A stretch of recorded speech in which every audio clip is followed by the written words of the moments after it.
Welcome everybody to Go Local Live. I'm Josh Fenton, CEO and co-founder, with some morning updates.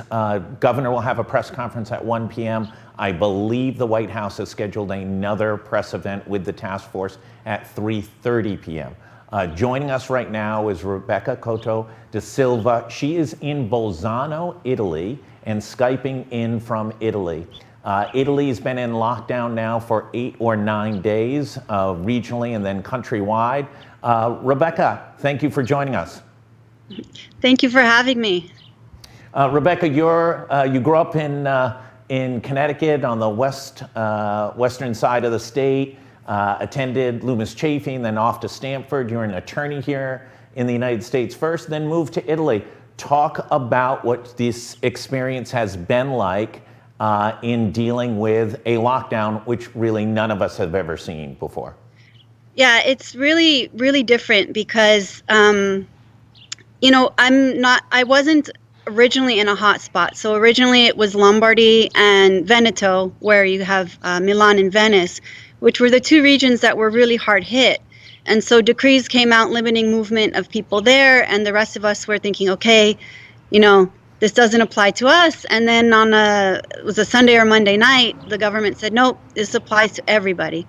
And so at this time, we're allowed to go out for basically 4 reasons. And that's basically for a medical appointment or for another necessity to get home. If you found yourself outside of your home when you were in lockdown, that's another reason, or to go to work. So at first, they left most businesses open, and then a couple days later, they closed everything but essential businesses. So now, for example, you can go out and do your shopping, and only one person from every household could go out and do shopping, and it has to be essential shopping, food shopping, shopping for your pets, light bulbs, toiletries, cleaning supplies. But you go out, you have to carry this declaration with you, or you can get fined. Yeah. How is it you've been really in your living space for 8 days? You have a daughter, you're schooling her. They provided you lessons, correct? Yes, and it's challenging because I'm here in a bilingual region, so we speak German and Italian here. So I've got to basically provide geography and history for her in German, some basic Italian. Fortunately, the English as a third language lessons are quite easy for her. And then also regular German. And so we get the materials. They've started using some apps. Sometimes we get scans, but it's challenging for me, one person, to put it together for one child. And there are plenty of people out here with 3, 4 children, and I understand that it could be quite challenging, but we've all, that's our responsibility. We've all got to do what we're supposed to do, and then homeschool our kids. Our kids anyway. It's how is your daughter's sort of mental health, her disposition in dealing with something that is so unusual? Listen, to us adults, we've never seen anything like this. California just announced 7 million people in lockdown. I think there's an expectation that this may be coming across the country. How's your daughter doing with this? She's great.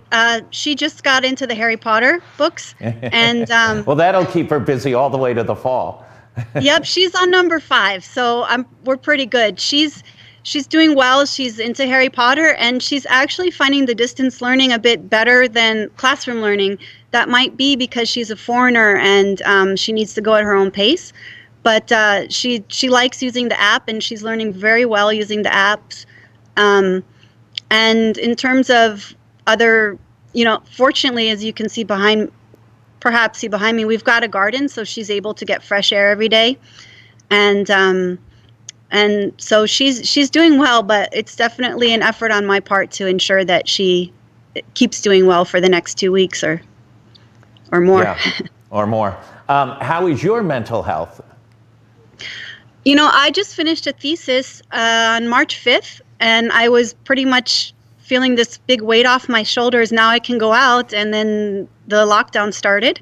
So I'm here at home like, wow, that was terrible timing. And actually, I just got back from the tap water crisis in Rio, where I did my internship for the master that I'm studying for here in Bolzano. So I am really wanting to go out and have interaction with adults, but that's not going to happen anytime soon. And fortunately, I love to read and I love to learn, and I've got my hands full with this homeschooling anyway. Rebecca, talk about the food supply, the basic needs. Are those available to you and to the other folks in Bolzano? Everything in the stores was completely stocked except the wonderful German chocolate. I don't know if you guys know of it. It's called Ritter Sport. That was on sale for about 90 cents a bar, 90 euro cents a bar.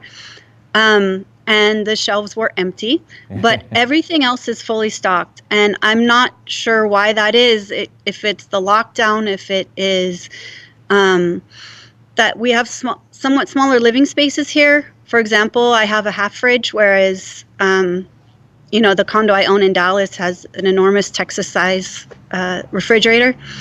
But things are a bit smaller here. And so you're not seeing people. I think we've run out of hand sanitizer, but everything else is really well stocked.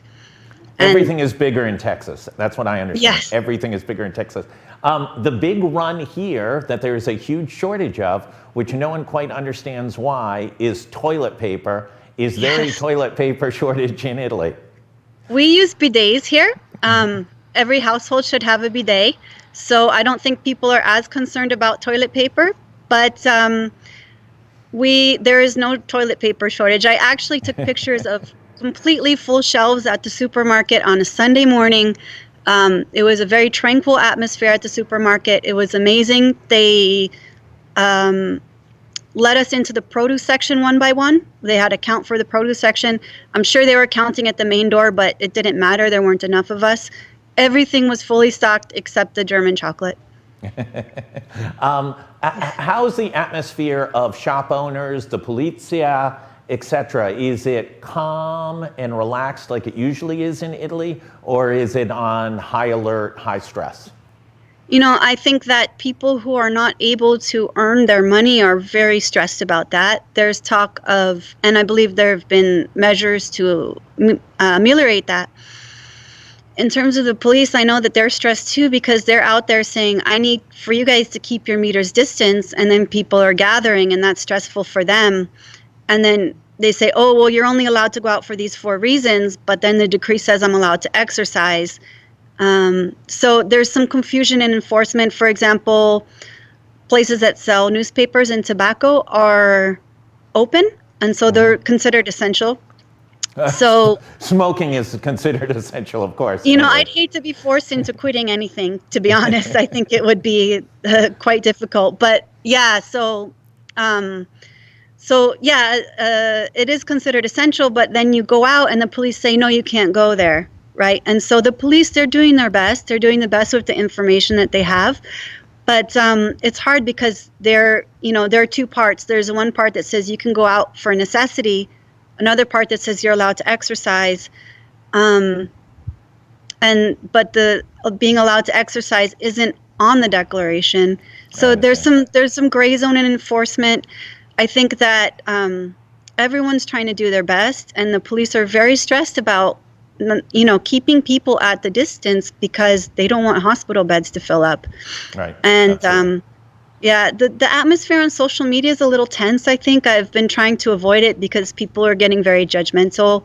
I see these people from my window, and I think that it's better if we all, for example, we're going to be quarantined for about a month. And for some people, if they're not out moving, that month could be the difference between having hypertension and not, or between developing diabetes type 2 and not. And so I think that, if we all just take a breath and say, I'm not in that person's body, and that person's in that person's body, and I don't want that person in a hospital bed in May because they didn't go out and get the fresh air they're allowed to get in March. The number of new cases in Italy continues to rise. The number of deaths in Italy continues to rise to a very, very serious level. Folks here in the United States are looking at that modeling and saying, wow, if this same type of developments take place here in the United States, a country of 330 million, it's going to overwhelm our healthcare system. In your small town, Bolzano, Rebecca, do you see the implications on the healthcare system? Here, yeah, we have an amazing, amazing healthcare system here. This is actually an independent province, and so we're able to keep a lot of the tax money in the province, and we're very well known. All of Northern Italy is well known for having some of the best healthcare in the world. Italians have a life expectancy that's longer than Americans. We have more hospital beds per capita than Americans here, or Italians do. So it's terrifying to me that with this system that we have, that we're losing so many people. Fortunately, I saw yesterday that even though the numbers are rising, it's a decreasing trend. So they're not rising. It's still a lot. As they were. Yeah. Yeah, exactly. So they're thinking maybe in 2 weeks we're going to see a turnaround.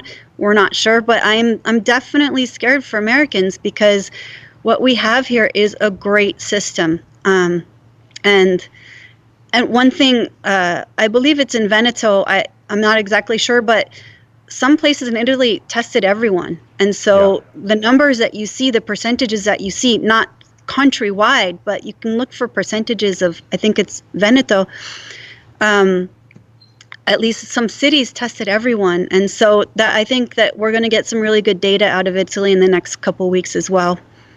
What suggestions do you have? You've been in lockdown for 8 or 9 days, 10 days, for folks here that may be getting ready to go into such a significant lifestyle change. What's your suggestion?